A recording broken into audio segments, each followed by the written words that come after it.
What's up everyone, Lion Roar here, and today I'm going to cover the brand new legendary heroes in the new tower summon. We've got Nemesis and Erebus. Let's talk all about them and whether they're worth it.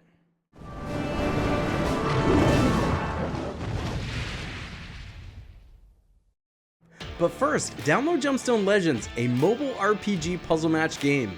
Use the link in the description to start with free stuff, including a bonus hero.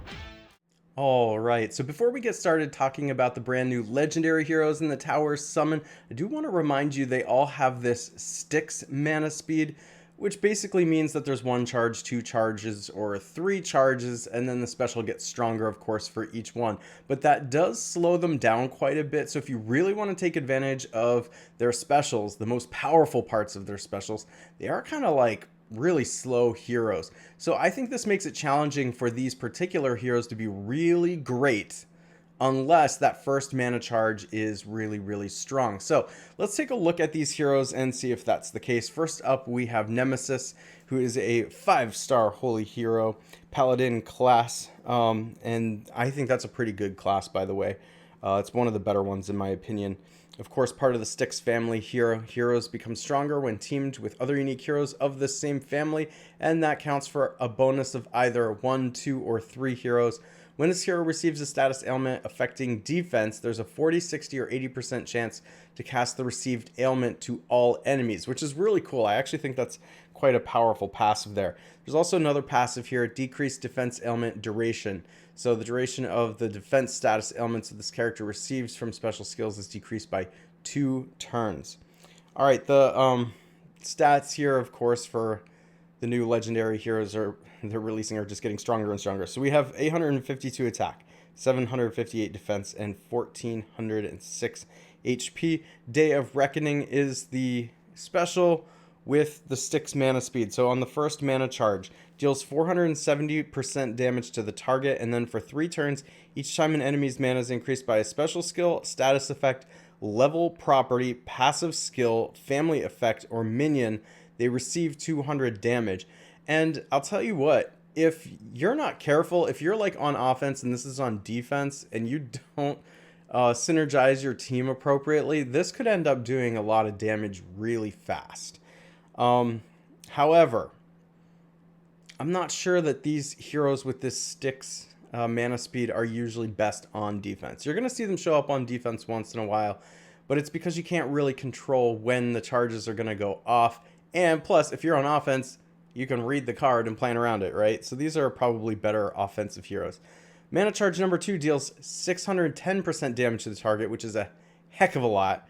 And all enemies are immune to new status effect buffs for 3 turns. Attempted mana generation buffs will be replaced by negative 34% mana generation for 4 turns. So that's a pretty powerful special there too. Then we have a 3x mana charge of dealing 650% damage to the target. So this is just like kind of a mega sniper. But the other effects affect everyone, which I think can be really powerful too.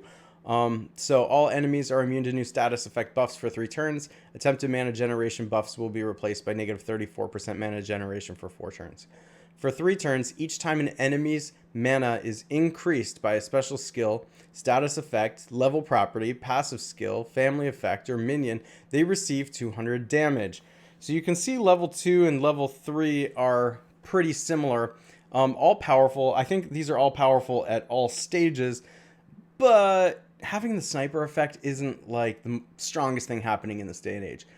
There used to be a day and age in Empires and Puzzles way back in the day when snipers were really powerful. It was one of the best things that you had going on because they were typically like fast speed and could take out a hero with 1 hit. And they were actually more powerful than the area of effect damage dealers until they really ramped up the damage from the area of effect dealers. To a point where now they do all kinds of crazy things and they're the most powerful ones.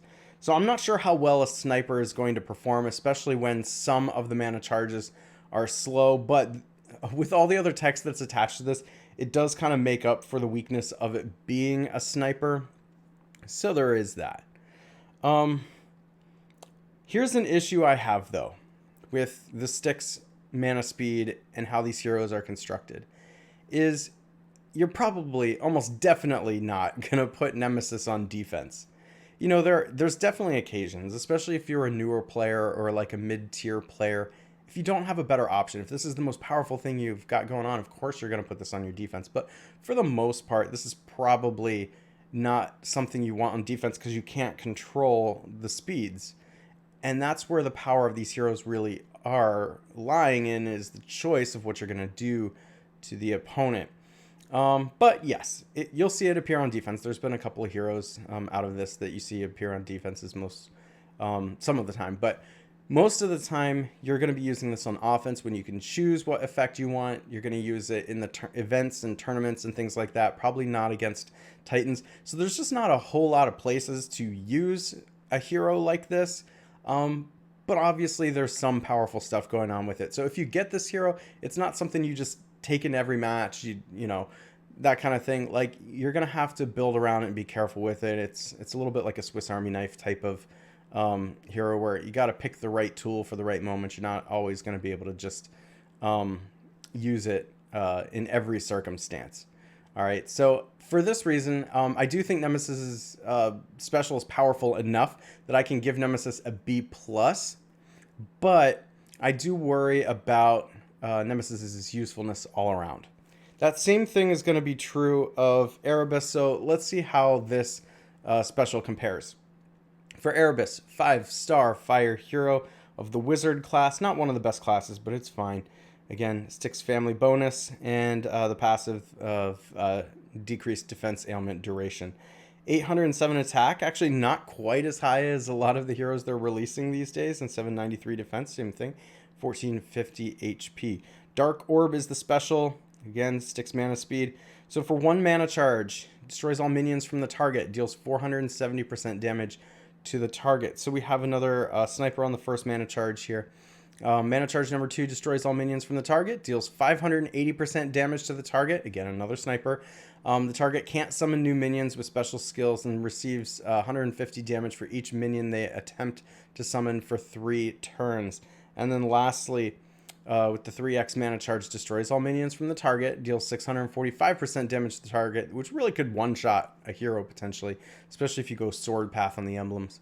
And the target can't summon new minions with the special skill and receives 150 damage for each minion they attempt to summon for 4 turns. All right, again, same problem as with Nemesis in that you're probably not sticking Erebus on defense in almost any circumstance. You're probably not using Erebus against the Titan in any circumstance. This is probably only useful, and probably not even as much as Nemesis, but in tournaments and events and things like that, especially in the tower event. You know, but this obviously is a very niche hero when it comes to the minions. So while I say you're typically not going to use Erebus on defense, there is, of course, the Undead Horde Minion Wars where you can use this. Now, notice the text on here says the target can't summon new minions with special skill. So they're still going to summon the Undead Horde minions, but, of course, Erebus can destroy the minions. So there is that. So there is a sort of situation in which you may want to use Erebus on your defense in the Minion Wars, but anywhere else, there's no point in doing this. You know, your opponent's just going to play around that. And even on offense, you can't just take Erebus every time on offense either, because it's almost like you really need the opponent to be making minions to really take advantage of the special. And it's kind of slower again if you have to wait for the 2x or the 3x mana charge. You know, I would think with Erebus, because all the charges are so similar, you're probably going to use 1 a lot, maybe 2. It's just real hard to use these heroes at 3x mana, but, you know, hey, if you get lucky, you get a big cascade or something like that. It's just kind of bonus, right? So for this reason, I don't think Erebus is completely useless either. I actually think, like, you know, look at the stats here. This is still like a strong hero. There's outside chances you can use this, but I do think that this means that Erebus is more of a C+ type of hero. That, like, yeah, you can level it up, you can have it ready. You're not going to use it all the time, but when you need it, if it can help, then it's there for you. So if you get either one of these heroes, congratulations. You know, getting any 5-star hero these days is going to be a powerful thing and you're lucky because, well, you know the chances of getting a hero. They're up there. The legendary event hero is 1%. You have to summon 100 times to maybe get one of the 5-star heroes. And, well, not even necessarily one of the ones that we're talking about here today. So there is that. But you know what? Let me know what you think in the comments. If you get any of the heroes, if you level them up, if you have a different take than I do, I would love to know. If you haven't already, please make sure to hit that like button, subscribe, and I will catch you in the next one.